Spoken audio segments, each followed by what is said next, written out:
versículo 11. Continuou: certo homem tinha 2 filhos. O mais moço deles disse ao pai: pai, dá-me a parte dos bens que me cabe. E ele lhes repartiu os haveres. Passados não muitos dias, o filho mais moço, ajuntando tudo que era seu, partiu para uma terra distante e lá dissipou todos os seus bens, vivendo dissolutamente. Depois de ter consumido tudo, sobreveio àquele país uma grande fome, e ele começou a passar necessidade. Então ele foi e se agregou a um dos cidadãos daquela terra, e este o mandou para os seus campos a guardar porcos. Ali desejava ele fartar-se das alfarrobas que os porcos comiam, mas ninguém lhe dava nada. Então, caindo em si, disse: quantos trabalhadores do meu pai têm pão com fartura, e eu aqui morro de fome? Levantar-me-ei, irei ter com meu pai, lhe direi: pai, pequei contra o céu e diante de ti, já não sou digno de ser chamado teu filho, trata-me como um dos teus trabalhadores. Levantando-se, foi para o seu pai. Vinha ele ainda longe, quando seu pai o avistou, e compadecido dele, correndo, o abraçou e beijou.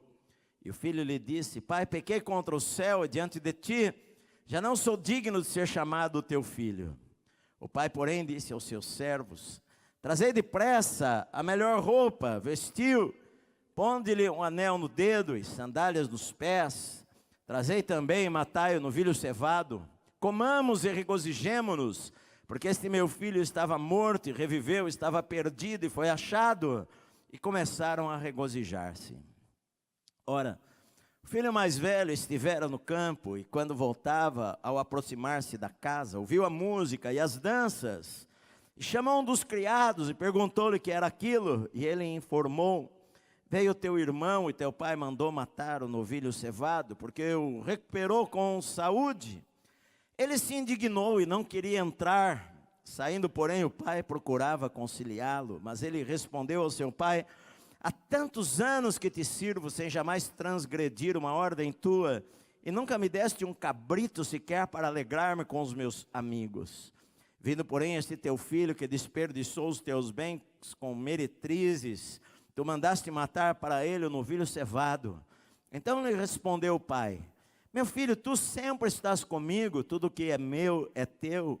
Entretanto, era preciso que nos regozijássemos e nos alegrássemos, porque esse teu irmão estava morto e reviveu, estava perdido e foi achado. Amém. Esta parábola só está no Evangelho de Lucas, não está em nenhuma outra parte da Bíblia. Ela é tida por muitas pessoas como a história mais linda já contada por alguém.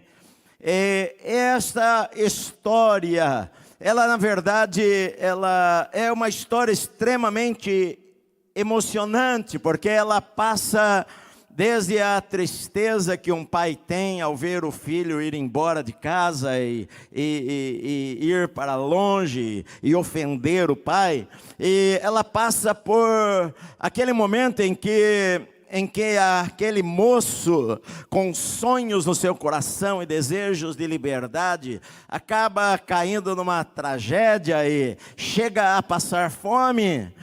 Ela nos emociona quando aquele moço, pensando que quando voltasse para casa seria apenas um escravo, um dos servos da família, e ela surpreende ao ver um pai que, mesmo sendo extremamente ofendido pelo seu filho, ele está lá de braços abertos, esperando a oportunidade para correr e abraçar o seu filho. Jesus choca a audiência que ele estava falando ao mostrar esta história.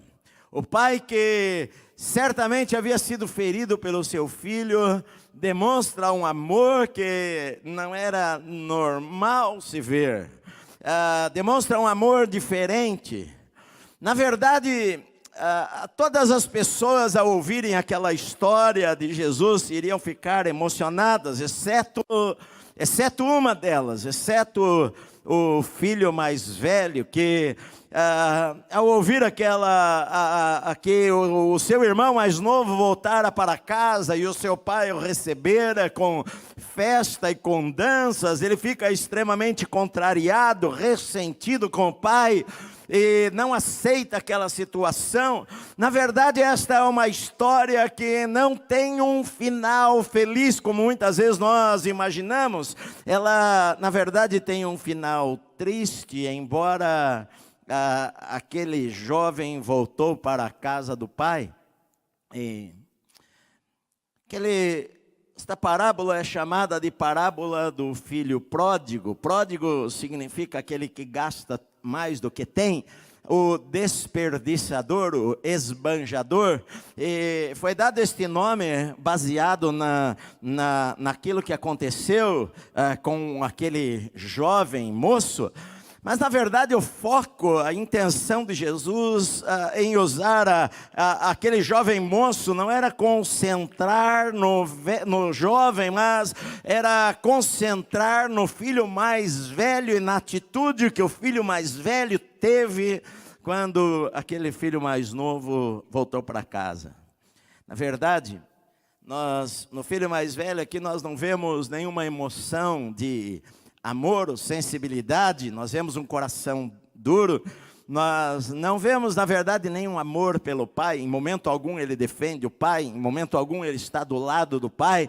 Ele era aparentemente um bom filho, as aparências eram que ele era o filho certinho dentro de casa, mas ele não mostra compaixão, não mostra sensibilidade, não sente o que o pai sente, não apoia o pai, não está do lado do pai, não demonstra amor pelo pai. E é isto que Jesus quer focar aqui ao contar esta história, porque no capítulo 15, no versículo 1, a Bíblia fala que aproximavam-se de Jesus todos os publicanos e pecadores para o ouvir. Quando Jesus estava em um determinado lugar, aquelas pessoas, os cobradores de impostos, aqueles que extorquiam as pessoas, os ladrões, os sonegadores, os corruptos, cercavam Jesus para o ouvir. E a Bíblia também fala que os pecadores, as prostitutas, meretrizes, bandidos, cercavam Jesus para o ouvir. Eles iam a Jesus, não era porque eles queriam uma bênção especial, ou queriam prosperar, ou queriam comprar a casa própria, mas eles iam até Jesus porque a palavra de Jesus pregada os atraía. Aquilo que Jesus falava caía nos seus corações como uma bomba para despertar os seus corações. Não houve ninguém que pregou como Jesus pregou. Nenhum dos profetas, nem João Batista pregou com a unção que havia sobre a vida de Jesus para falar as histórias de Deus, para falar sobre Deus, sobre o amor de Deus. Certa vez os sacerdotes mandaram os soldados romanos irem lá e prenderem a Jesus, e eles pararam no meio daquela multidão ouvindo Jesus pregar, e eles voltam de mãos abanando para os sacerdotes. Os sacerdotes perguntam: cadê o homem? Por que vocês não o trouxeram? E eles simplesmente falam: nós nunca jamais ouvimos alguém falar como aquele homem falou. Nunca ouvimos uma coisa assim. Aqueles dois discípulos no caminho de Emaús falaram: não nos ardia o coração quando ele nos expunha a palavra, quando ele falava a palavra? Você não sentiu alguma coisa diferente lá dentro de você? Lá dentro de você o seu coração parece que ferve. Quando ele abre a boca, parece que o coração da gente quer sair pela boca ouvindo a sua palavra. E a palavra de Jesus atraía pessoas de todo tipo para ouvi-lo. Os cobradores de impostos e as prostitutas queriam ouvir a pregação daquele homem de Nazaré que não tinha uma aparência lá que atraísse as pessoas, mas a sua palavra cortava mais profundamente do que uma espada, entrava lá mais no íntimo do ser humano, do coração do homem. E Jesus estava já no final do seu ministério, 3 anos. Ele está indo para Jerusalém, os seus meses estão contados. Ele vai dar a sua vida pelos pecadores. E durante a sua vida, os seus 3 anos de ministério que ele esteve pregando, os fariseus sempre se opuseram a ele. O versículo 2 diz que murmuravam os fariseus e os escribas, dizendo: este recebe pecadores e come com eles. Os escribas, aqueles que escreviam a lei, eles, naquela época não havia imprensa, não havia impressão, então os escribas eram aqueles homens que copiavam as escrituras para que eles tivessem cópia para lerem nas sinagogas. Eles faziam um bom trabalho, mas eles eram extremamente ligados com os fariseus. Fariseu significa separado. Fariseu era a religião do momento. Eles eram extremamente religiosos. Eles viviam pela letra da lei. Eles viviam, além disso, eles colocavam mais regras ainda sobre as pessoas. Jesus mesmo falou para eles: olha, vocês colocam fardos sobre as pessoas que vocês mesmos não carregam. Eles eram religiosos na aparência. E eles não gostavam de Jesus porque Jesus os ofendia com a sua pregação. Eles não admiravam Jesus porque Jesus pregava contra a atitude que eles tomavam, porque a religião dos fariseus era uma religião apenas exterior. Eles davam uma esmola aos pobres e para isso eles precisavam tocar a trombeta para aparecerem diante dos homens que eram bons doadores. Ou se eles oravam, eles faziam cara de monte, que eles oram bastante, não penteavam o cabelo, ficavam desfigurados depois de um período de jejum, apenas para as pessoas verem que eles jejuavam e oravam. Eles procuravam sentar-se nos primeiros assentos da sinagoga, não é porque eles amavam estar ali, mas porque ali dava um ar de piedade. Eles queriam se sentir espirituais. A sua roupa era diferente, a sua linguagem era diferente. Eles na verdade davam uma aparência exterior, mas que Jesus falou para eles uma palavra dura. Falou: sepulcros caiados, pintados por fora vocês são brancos, estão caiados, mas por dentro são ossos podres. Vocês vão para o inferno e além de irem para o inferno, vocês levam as pessoas atrás de vocês. Ai de vós, fariseus, escribas e fariseus, que vocês engolem um mosquito e vocês com um mosquito engolem um camelo. Vocês consideram algumas coisas um pecadão na vida dos outros e vocês mesmos não guardam as escrituras. Jesus os contrariava, isso causava ódio no coração deles. Eles odiavam a Jesus. Eles não tinham como negar os milagres que Jesus fazia. Como é que você vai negar um milagre? De repente um homem cego vai lá e lava os seus olhos no tanque de Siloé, depois que Jesus faz um cuspe na terra e coloca nos olhos dele e fala: você vai lá, e ele lava e volta pulando, enxergando. Como é que você vai negar isso daí? Como é que você vai negar um homem de 38 anos que está numa maca, está ali paralítico, não anda, é colocado todos os dias ali para pedir esmola, e de repente Jesus fala: levanta, toma a tua cama e vai para a tua casa. E aquele homem que não andava e que todos o conheciam e que por 38 anos estava lá no chão, de repente passa com uma cama nas costas, pulando e dando glória a Deus. Como é que você vai negar os milagres? Eles não tinham como negar os milagres, mas eles então falavam que Jesus fazia os milagres não era por Deus. Jesus fazia os milagres por Beelzebu, príncipe dos demônios. Ele é possesso, e os milagres que acontecem é Satanás, que é o Deus das moscas, é o diabo, é Satanás que faz através dele, porque como é que este homem pode falar que é de Deus? Ele não anda com a gente, ele não anda com os religiosos, ele anda com pecadores, ele anda com cercado de gente que não tem nenhum pudor. Ele não pode ser de Deus. De Deus é aquele que está no nosso círculo. Ele não é de Deus, porque como é que ele come com estas pessoas? Jesus respondeu para ele certa vez: olha, os sãos não precisam de médico, quem precisa de médico são os doentes. Eu vim para eles, para os doentes, vocês que já são sãos. Na verdade, eles não eram sãos, mas é o que Jesus falou: o justo não precisa, né? Vocês já são justos, vocês são sãos, vocês não precisam de nada. Mas olha, esses daí, eles estão atrás de mim porque eles estão doentes, e o doente precisa de cura e precisa de médico. Então os pecadores vinham em multidão atrás de Jesus para ouvir as suas palavras, e os fariseus não conseguiam isto, ficavam irados, revoltados. Eles não compreendiam o amor do Pai, o amor de Deus e a alegria que Deus tinha ao ver uma prostituta deitando-se no chão e beijando os pés de Jesus e tendo uma vida transformada. Eles não entendiam isto, porque como é que eles não são frequentadores da sinagoga, eles não têm aparência de crente, e eles ficavam irados porque eles não conseguiam entender a alegria no coração de Deus.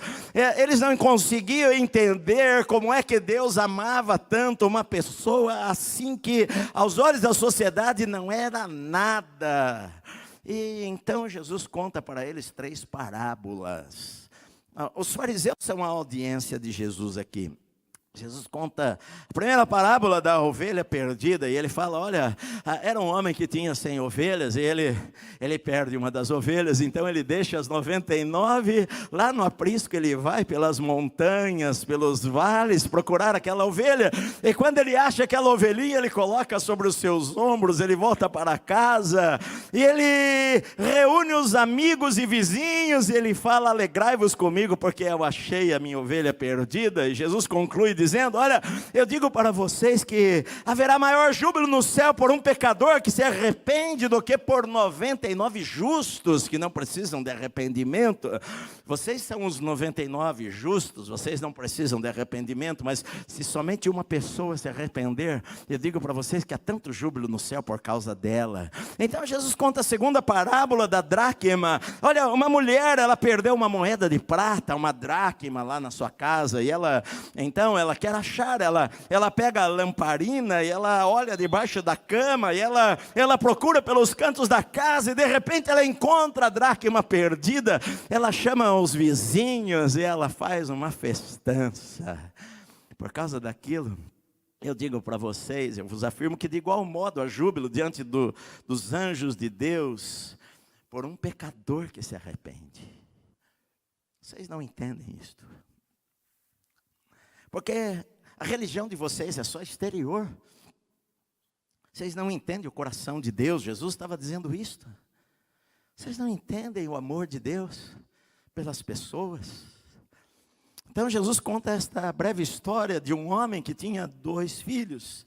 E este filho mais novo, ele chega para o pai um dia e ele faz um pedido absurdo. Ele fala para o seu pai: pai, dá-me a parte dos bens que me cabe de herança. Eu tenho uma parte nos bens. Na verdade, a divisão era o seguinte: o filho mais velho, primogênito, ele tinha direito ao dobro do que o outro irmão mais novo. Então, o pai evidentemente teria que dividir em 3 partes, e 2 partes para o filho mais velho e 1 para o filho mais novo. Mas este pedido era um pedido absurdo, porque você falar para o seu pai, pai, me dá parte da herança que é minha, naquela cultura de honra, naquela cultura oriental, esta era uma ofensa extremamente grave, você falar isto para o seu pai. Era a mesma coisa que você falar hoje: pai, já que Você não morre logo de jeito nenhum.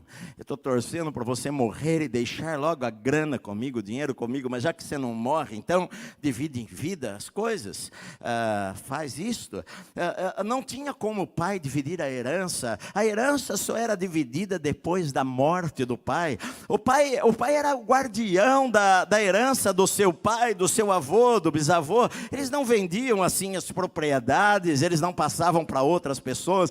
Quando o pai morresse, então aquilo iria ser dividido entre os filhos, mas enquanto o pai estivesse vivo, seria uma ofensa tão grande fazer um pedido, que com certeza os fariseus ficaram horrorizados quando Jesus falou que aquele moço teve a ousadia de falar para o seu pai: pai, morre logo e dá logo a minha parte, que eu estou cheio deste lugar aqui, quero ir embora, quero cuidar da minha vida. Eu não quero ficar na dependência do que o Senhor decide. Eu não quero isso daí. Eu quero tomar o meu caminho. A resposta do pai geralmente era olhar bem para o rosto daquele moço ousado, em que o pai era o líder da casa. Na época do meu pai, o meu pai sempre falava o seguinte, que o meu avô nunca chamava a atenção deles, bastava olhar. Meu pai falava assim: se o teu avô olhasse para nós, os filhos, só dele olhar, a gente cada um já corria para o seu canto, que sabia que a coisa era séria. Agora, 2000 anos atrás, numa cultura oriental, em que a Bíblia fala: honra o teu pai e a tua mãe, porque este é o primeiro mandamento com promessas, para que os seus dias se prolonguem na terra. Isso era um insulto tão grande ao pai, era como se cuspisse no rosto do pai. E os fariseus estavam só esperando o pai olhar bem na cara daquele filho e sentar a mão na cara dele, e dar um tapa na cara dele para ele fechar a boca e nunca mais falar uma coisa tão ousada assim para o seu pai. Na verdade, se isso acontecesse, o natural era deserdar o filho, o natural era mandar o filho embora, o natural era considerar o filho como um defunto. Você morreu para a família, tirar o nome dele. Muitas vezes o pai fazia no cemitério lá uma lápide, lá fazia o enterro formal dele. Aqui o nosso filho morreu para sempre. Você vê que 2 vezes o pai fala: este filho estava morto e reviveu, porque na cabeça daquela cultura, no coração deles, uma atitude assim era digna de morte, de apedrejamento, de ofensa tão grande. E era mandar o filho embora sem nada e considerá-lo como morto e nunca mais volte para nossa casa. Poderia ser deserdado. E os fariseus estavam esperando a história, uma boa história. E Jesus surpreende eles quando fala que o pai lhes repartiu os haveres. A palavra haveres aqui é bios, de onde vem biologia, vida, bios, vida. Ele repartiu, o pai repartiu com os 2 filhos a sua vida. Ele repartiu todos os bens que ele havia herdado. Ele repartiu a herança. Ele decidiu ali: olha, então eu vou fazer o seguinte: o que eu tenho na minha vida, o que meu avô, meu pai, meu tataravô, as terras que cada um foi comprando e ajuntando, e os bens e os gados, eles eram muito ricos, eles tinham muitos servos, eles tinham até um bezerro cevado que ninguém tinha.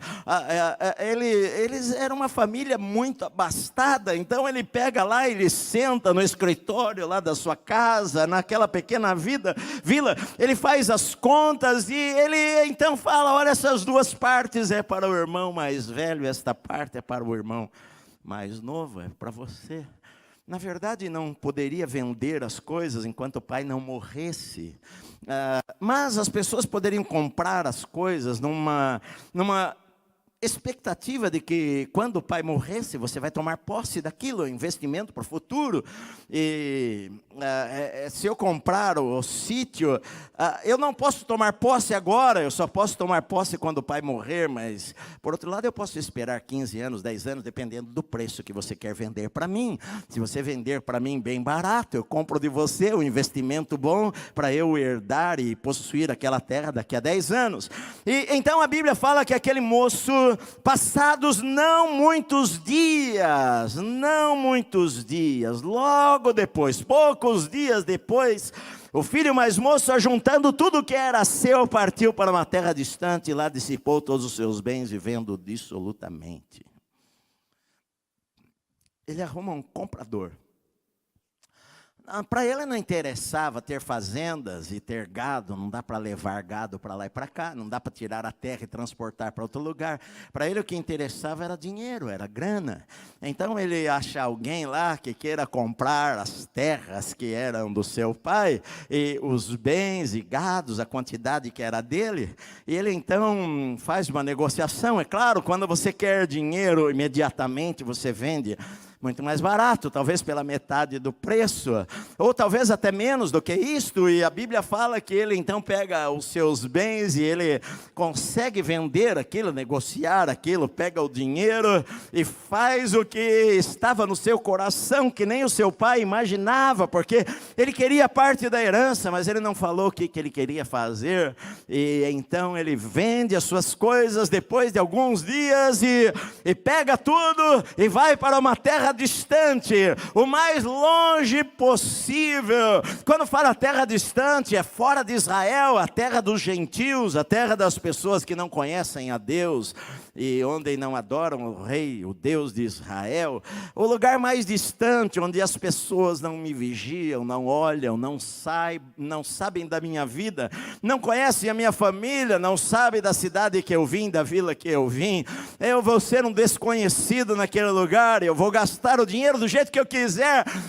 Enfim, estou livre. Ele deve pegar um cavalo e sair daquela chácara, daquela terra, da fazenda do pai, e ele vai, talvez sem olhar para trás, com seu coração cheio de revoltas, talvez, porque talvez ele achava que o pai o restringia demais. Afinal, o meu pai está velho, meu pai pensa de maneira diferente de mim, o meu pai ele tem outros interesses na vida, eu não, eu sou jovem, eu tenho ideias novas, eu penso em fazer coisas diferentes, e não dá mais para eu ficar aqui assim, fazendo, trabalhando, estando lá na fazenda do meu pai. Eu quero seguir a minha vida, eu quero seguir o meu caminho, eu quero fazer as minhas coisas, eu quero aproveitar a vida. E aquele moço sai e talvez nem olha para trás e deixa o seu pai, talvez lá na porteira, vendo o pai, o filho,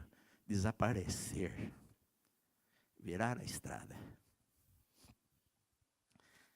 Só quem tem um filho que sai de casa sabe a dor que é.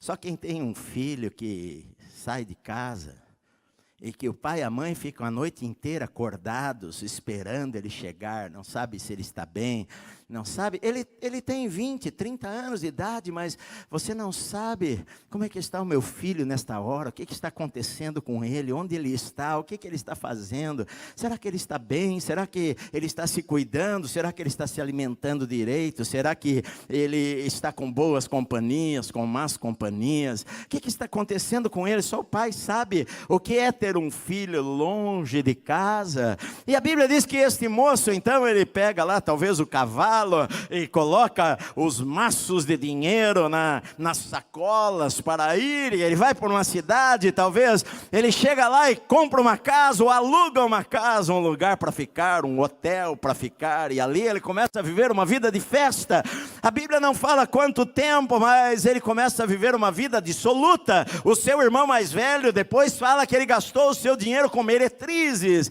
Ele começa a fazer tudo aquilo que lhe dá na cabeça para fazer.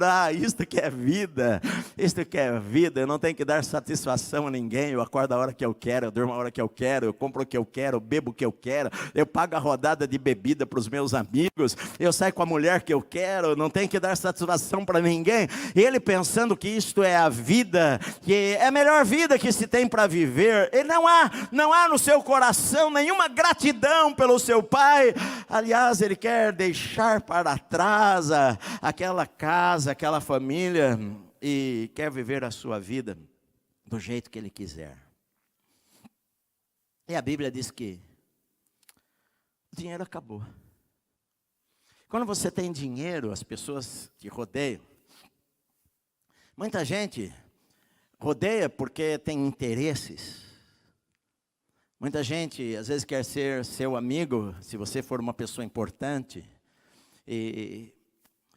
Mas se você não tem nada, é difícil alguém falar, eu sou teu amigo de verdade. Às vezes, os amigos que ele conheceu lá fora, os amigos com quem ele bebia, eram amigos daquele momento apenas. Agora ele não tem mais dinheiro para ir para a festa, agora ele não consegue mais pagar a balada, agora ele não tem mais dinheiro para comprar as drogas caras, ele não tem mais dinheiro para pagar a rodada de bebidas, ele não tem mais dinheiro para bancar mulheres, porque as mulheres que estavam atrás dele, estavam atrás do carro dele, estavam atrás das coisas que ele tem, estavam atrás do dinheiro que ele tinha.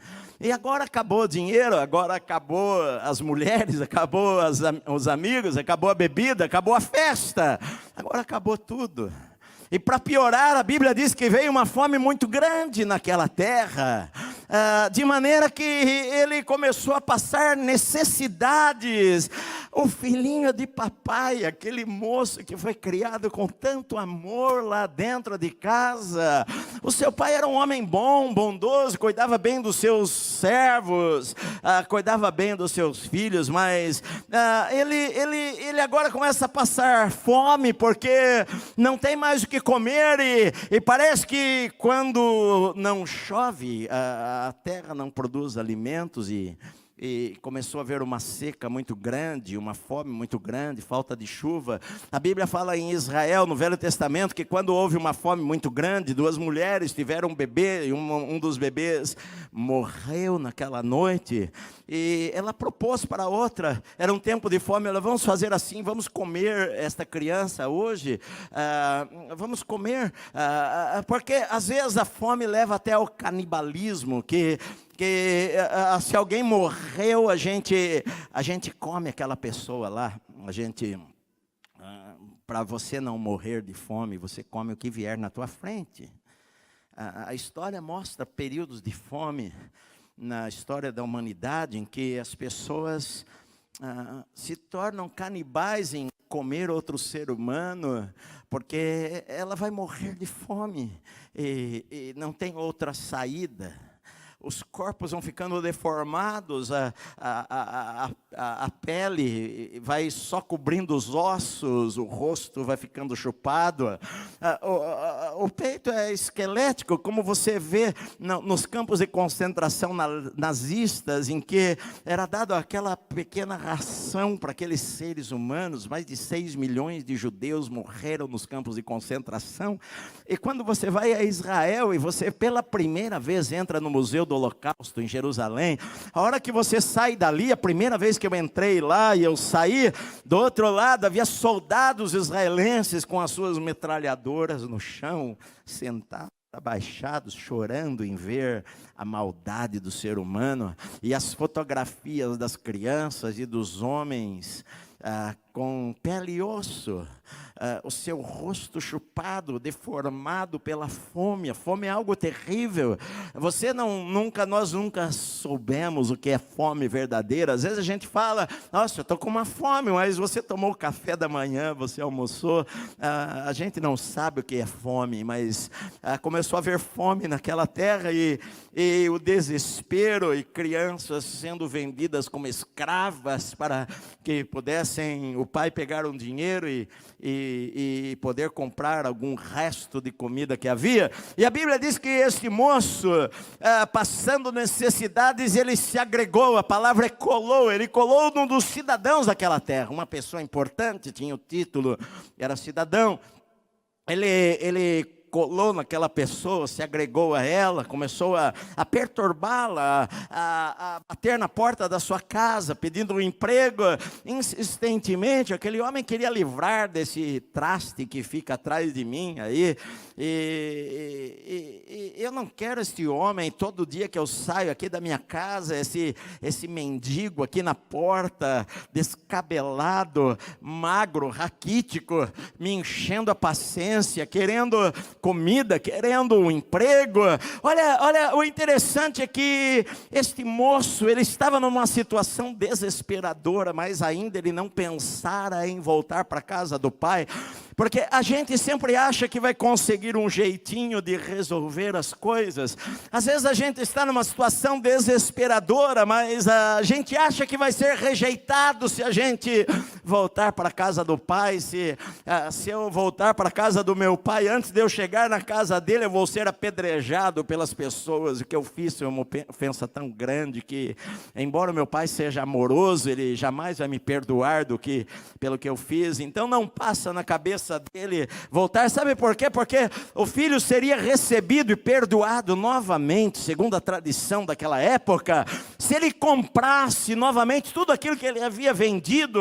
Eu vendi a terra agora para honrar e merecer receber o perdão.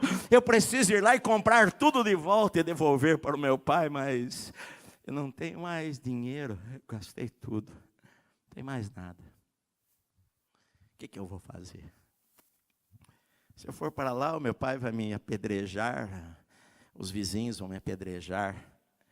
Ele não pensa em ir para a casa do pai, porque, na verdade, a gente sempre, o diabo sempre cria fantasias na cabeça das pessoas, de que se eles forem para Deus, ou se eles forem para a igreja, eles vão ser rejeitados, eles vão ser excluídos, porque ali não é um lugar para eu estar. É que nem aquele pecador que Jesus contou a parábola do publicano e do fariseu e do publicano, em que o fariseu era aquela atitude típica dos fariseus que, levantando os olhos aos céus, orava de si para si mesmo, dizendo: ó Pai, graças te dou, porque eu não sou como os demais homens, eu não sou ladrão, não sou adúltero, eu dou dízimo de tudo que eu ganho, eu jejuo 2 vezes por semana. Mas o publicano, o pecador, lá no fundo, não ousava nem levantar os seus olhos, mas com o rosto abaixado, batia no peito e falava: Deus, se propício a mim, pecador, tem misericórdia de mim, pecador.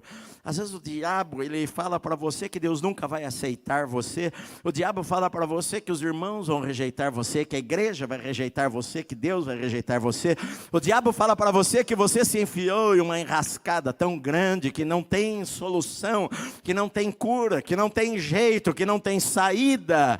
Olha só quantas pessoas no mundo. Você sabe que o censo diz que por volta de 801 mil pessoas se suicidam todos os anos no mundo inteiro. 800 mil pessoas se matam todos os anos no planeta Terra.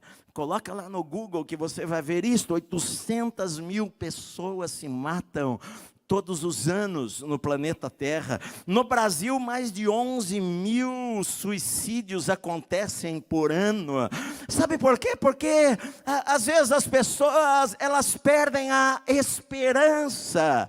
Elas não veem saída para a sua vida. Eu estou numa posição em que a perda que eu sofri é tão grande que não tem como recuperar. Às vezes o simples fato de um namoro terminar, às vezes é motivo para aquela pessoa achar que a vida acabou. O marido que vai embora de casa, a esposa pensa: minha vida acabou. A esposa que vai embora de casa, o marido pensa: minha vida acabou. A empresa que quebra e a pessoa pensa: minha vida acabou. A gente às vezes é tentado a perdermos a esperança de que alguma coisa boa ainda pode possa acontecer na nossa vida depois que a tragédia veio. Mentira do diabo. E é isso que o diabo quer que a gente pense.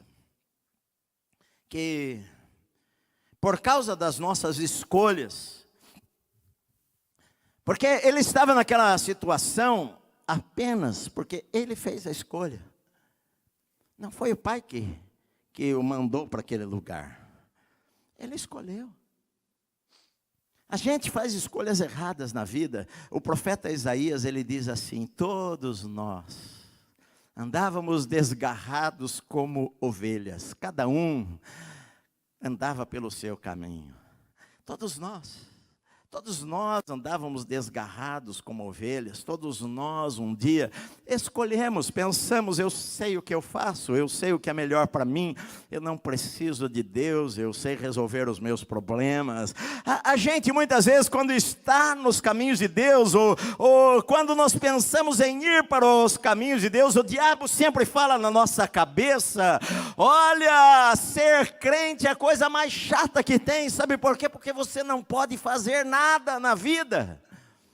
Você vai para a igreja e o pastor vai ficar vigiando você no Facebook para ver o que você faz. Vai para a igreja, os irmãos vão ficar vigiando você. E às vezes realmente dentro da igreja tem mais fariseus do que gente querendo ajudar a vida dos outros, porque às vezes dentro da igreja tem mais gente olhando a vida alheia para falar mal, e sem nenhuma piedade, sem nenhuma compaixão, sem nenhuma sensibilidade de que aquela pessoa é um ser humano, e às vezes ele está num processo de transformação, ele não é como você é, e às vezes quando alguém não é como nós somos, a nossa tendência é criticar aquela pessoa. Fulano não se converte, não tem jeito. A gente gosta de achar que os nossos pecados são insignificantes. O pecado deles é muito grave, como os fariseus faziam.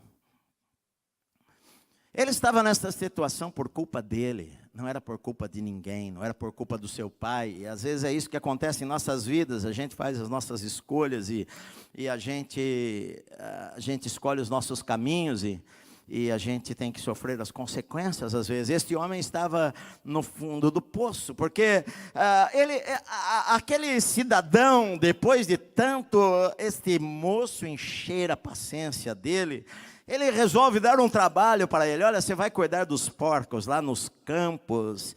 Na verdade, era o pior trabalho que tinha, era cuidar de porco e trabalhar nos campos. Quando a gente ouve a palavra campos, a gente pensa que é um lugar gramado, bonito. Na verdade, os porcos, eles eram criados no deserto, no meio das pedras.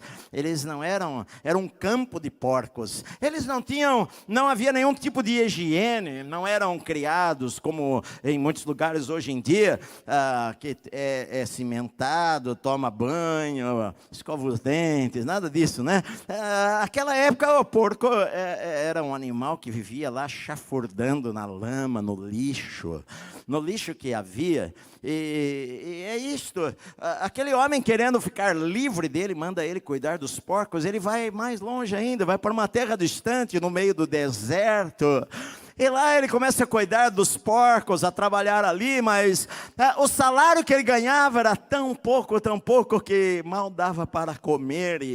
E quando jogava aquele resto de comida, pouca coisa que havia, porque era um tempo de fome, e a lavagem, os porcos desesperados, magros, avançavam para pegar o que tinha, e ele ficava ali olhando com uma vontade, querendo pegar, mas os porcos não deixavam ele comer, ninguém lhe dava nada, nenhuma pessoa falava se ele estava com fome ou não, mas jogava lavagem para lá. Eu me lembro quando havia lavagem, vocês novos não sabem nem o que é isso, né? A gente no interior, aqui em São Paulo, acho que isso deve ter acontecido lá pelo ano 1600, mas no interior às vezes as coisas acontecem mais recentemente, porque Quando eu era criança, havia lá na minha casa um tambor, uma lata lá que colocava o resto de comida, que sobrava lá do almoço, que não ia usar, jogava lá, sobrava no prato, jogava lá e ia enchendo a lata. E eu sei que é nojento isso daí. E aí passava lá um dia por semana, passava lá a carroça, e aquele homem pegava aquele balde, e dentro, atrás da carroça, havia uns tambores grandes, ele pegava aquele balde com a lavagem, e ele despejava dentro daqueles tambores grandes e levava embora. Era lavagem para dar comida para os porcos. Era nojento aquilo lá. Era o resto que se misturava e às vezes chovia e molhava tudo aquilo lá e ia para os porcos. Aquele moço, ele queria tanto aquela comida, desesperado por comer algo e ninguém lhe dava nada. Isto é o fundo do poço. Este é o fim da vida. Este é o fim da esperança. Este é você falar: por que eu estou vivo? Não vale a pena viver. O que eu estou fazendo aqui neste lugar? Sabe, às vezes as escolhas que nós fazemos em nossa vida nos levam a lugares que nós nunca imaginamos que fosse possível estar lá. Eu planejei, eu sonhei, eu tinha tantos sonhos, tantos planos. Quando eu peguei o dinheiro, eu pensei: eu vou fazer, eu vou conquistar, eu vou ser feliz. Mas agora a vida está lá, uma tragédia, sem esperança nenhuma de sair daquela situação. E a Bíblia diz que ninguém lhe dava nada. Escolhas erradas na vida, às vezes nos levam à tragédia.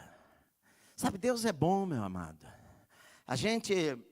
Jesus, ele está contando esta história, ele está contando sobre este jovem. E Jesus usa uma linguagem impactante. Os fariseus estavam olhando e ouvindo aquela história, e cada frase que Jesus falava os surpreendiam em ver um jovem judeu de uma família abastada cometer um ato destes contra o pai, e o pai ainda ser frouxo e repartir os haveres. Eu não consigo entender o amor desse daí, e o filho vai embora e gasta tudo. Um judeu tendo que cuidar de porcos e não tem o que comer, querer comer a comida dos porcos, é muito para eles ouvirem esta história de Jesus. Mas a história de Jesus, na verdade, Jesus estava retratando, era aquelas pessoas que vinham ouvi-lo. Era a prostituta que um dia saiu de casa e pensou que iria conseguir ganhar mais dinheiro e acabou se tornando uma escrava da prostituição e acabou perdendo tudo. É aquela pessoa que saiu de casa achando que ia conquistar as coisas, e às vezes uma decepção da vida levou a viver nas ruas, na sarjeta, a perda de um casamento, a perda de um filho, a perda de alguém que amava, a perda da sua casa, leva aquela pessoa a viver uma subvida. Às vezes ali o desespero, a solidão, longe de casa, longe da família, longe dos amigos, sem dinheiro nenhum, sem alguém que tenha misericórdia, sem alguém que estenda a mão. Não é fácil viver desta maneira. Não tem esperança de sair. Jesus estava mostrando: olha, na verdade, esses cobradores de impostos, esses pecadores que vocês rejeitam, é como este filho que saiu de casa, da casa do pai, foi rebelde por alguma razão e foi embora achando que iria resolver a sua vida, e a sua vida está numa tragédia por causa das suas escolhas. Mas aqueles fariseus não tinham nenhuma compaixão.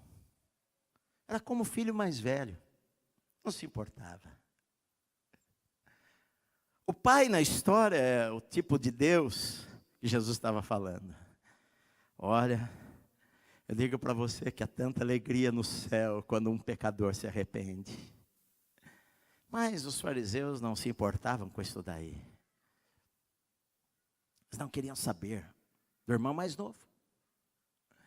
A parábola de Jesus é para mostrar o amor do Pai, o amor que excede entendimento, o amor de Deus. Ah, que amor que é este, que dá liberdade para você fazer o que você quiser, que não te obriga a ficar em casa, que dá a você a escolha, e que coloca nas tuas mãos a liberdade de você escolher o que você quer. Um pai que ama você o suficiente para não criar você como um robô e obrigá-lo a servi-lo, e obrigá-lo a adorá-lo, ou obrigá-lo a ir para a igreja, obrigá-lo a estar na casa dele. Não, Deus não faz isso, não. Deus deu a você a liberdade de você escolher o que você quer na sua vida. E às vezes essa liberdade nos leva à libertinagem e a tomarmos decisões erradas. E a Bíblia diz que um abismo chama outro abismo. E às vezes a pessoa vai afundando, chega no momento que ela acha que não tem mais esperança, mas Jesus está contando esta parábola para falar para você, em primeiro lugar, o filho novo, o filho mais jovem, de que o pai não deixou de esperar por você um segundo sequer. E que a hora que você cair em si e pensar como este moço, a Bíblia diz que ele caindo em si, ele começou a refletir, e a ideia que ele tinha do pai era uma ideia de um pai amoroso, que apesar dele não merecer nada, quem sabe o pai poderia recebê-lo como um dos escravos, quem sabe? Eu conheço meu pai, ele trata tão bem os trabalhadores dele têm tudo, e eu vou lá, eu vou falar para ele: pai, olha, eu pequei contra o céu diante de ti, eu não tenho mais como pagar a dívida, eu não tenho mais como resolver a situação, mas olha, me trata como o menor dos escravos que o Senhor tem, me põe para trabalhar em alguma coisa, eu vou pagar cada centavo através do meu trabalho. É isto que ele pensa, mas ele não conseguia, nem ele conseguia, embora sabendo que o pai dele era um pai amoroso, conseguia imaginar que o pai o amasse tanto assim. Querido, você não imagina como Deus ama você. A gente não imagina que quando a gente está longe de Deus, Deus está lá, esperando que a gente volte. Deus está lá, de braços abertos, só querendo nos abraçar e beijar e nos vestir de novo, e nos dar novas oportunidades, e nos dar uma nova chance na vida. A vida não acabou, não. Às vezes a gente está no fundo do poço e a gente acha que não tem mais saída, não tem mais jeito, eu nunca mais vou ser feliz, mas quando a gente vai para o Pai, vai para os braços do Pai, o Pai, Ele vai fazer por nós o que nós não conseguimos fazer. Ele vai nos perdoar, Ele vai nos abraçar, Ele vai nos curar, Ele vai nos dar uma nova chance. A Bíblia diz assim: olha, entrega o teu caminho ao Senhor, confia nele, Ele vai fazer as outras coisas, Ele vai endireitar os caminhos tortuosos que nós escolhemos em nossa vida, Ele vai corrigir as coisas, Ele vai restituir aquilo que nos foi roubado, aquilo que o diabo um dia tomou da nossa vida, o Senhor vai restituir, e muito mais ainda do que nós imaginávamos. O que Deus tem para fazer na sua vida jamais passou na sua cabeça, de tão grande que Ele tem para você. Deus ama você e Deus criou você com um propósito maravilhoso. A gente às vezes faz as escolhas erradas e a gente pensa: olha, eu já tenho 58 anos e não tem como eu consertar mais as coisas.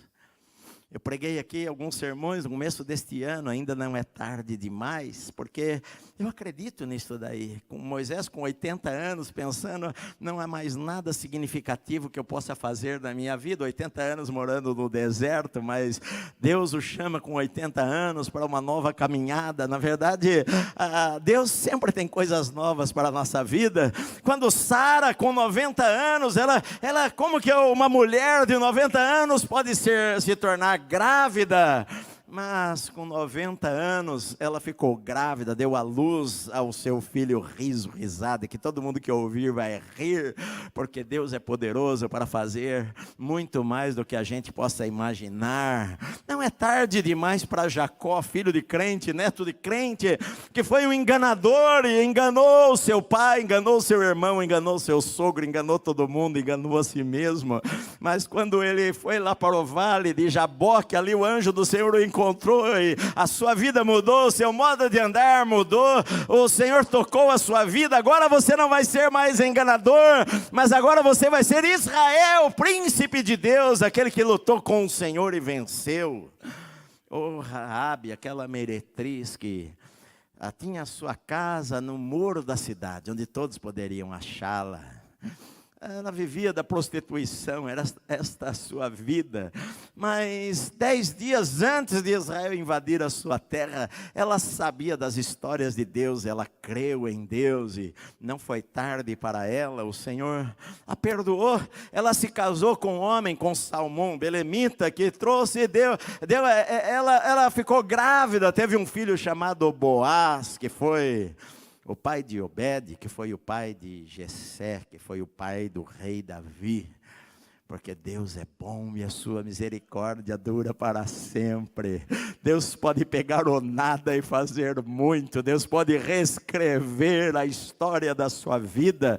Você vale muito para Deus. Você pode estar num buraco, você pode ter perdido amigos, pode ter perdido a família, pode ter perdido o casamento, pode ter perdido dinheiro, a tua empresa pode ter falido, mas Deus é um Deus de novas esperanças e de novas chances.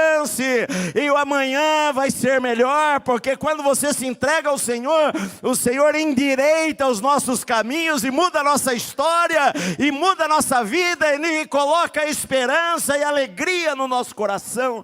Basta a gente se arrepender, cair em si, pensar: eu preciso de Deus na minha vida. Eu preciso de Deus na minha vida. Às vezes o nosso orgulho, eu me lembro que quando eu fui quase que criado na igreja, mas eu me lembro que quando eu fui para o mundo, eu morria de vergonha de voltar para a igreja. Às vezes eu tinha até vontade de ir para a igreja, mas tinha tanta vergonha. O que as pessoas vão falar? Como se eu fosse a atração. Na verdade, ninguém ia notar que eu estava lá. Embora a nossa igreja era 100 pessoas, 90 pessoas, uma igreja muito pequenininha.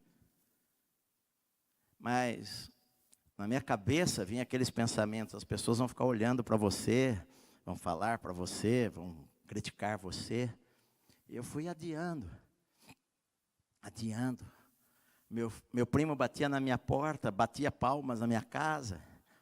Eu falava para minha mãe, me chamando para ir para a igreja, eu falava para minha mãe: fala que eu não estou. E ele ia embora achando que eu estava para a rua, e eu estava lá quietinho em casa, para não ir para a igreja, que eu não queria passar essa vergonha. Quantas vezes eu adiei, mas um dia eu tomei coragem. Um dia o Espírito Santo me deu coragem, eu fui lá enfrentar as feras. Só que quando eu cheguei lá, aconteceu o contrário daquilo que eu imaginava. Porque ao invés de as pessoas me recriminarem, as pessoas me abraçaram. As pessoas ficaram contentes de me ver. Nossa, que bom, você está aqui. Me abraçavam e me beijavam. E eu me senti muito bem de volta na casa do Senhor. Talvez você seja um dos filhos pródigos. Você não perdeu dinheiro, você não esbanjou dinheiro não. Mas você perdeu a sua vida, está perdendo a sua vida, está gastando a sua vida em coisas que não valem a pena. Está perdendo o seu tempo, vendo a vida passar e você não está no centro da vontade de Deus, do que Deus tem para você. E a vida vai passando. Não deixa o diabo enganar você, não deixa o diabo falar mentiras na sua mente. Deus ama você e continua tendo um plano maravilhoso para a sua vida, não importa onde você está.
Bom dia, é um prazer estar aqui com você nesta manhã e poder levar a palavra de Deus, poder levar louvores para a tua casa, para a tua vida e abençoar a tua vida.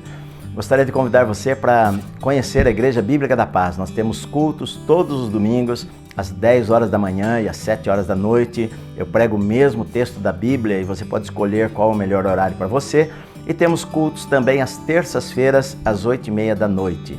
Se você precisa de oração, tem um telefone aqui embaixo que você pode ligar para nós agora e alguém vai estar orando por você. Se você está doente, se você tem uma necessidade financeira, se você está precisando de oração pelo teu casamento, pela tua família, ligue para nós e alguém vai orar por você. Eu tenho certeza que Deus vai ouvir e abençoar a tua vida. Deus te abençoe. Até a semana que vem, se Deus permitir. Tchau, tchau. Temos um presente especial para você. Receba um livro do pastor Edson Rebustini, que irá abençoar a sua vida. Mande um WhatsApp para o número 11 94603 4851 e receba gratuitamente em sua casa.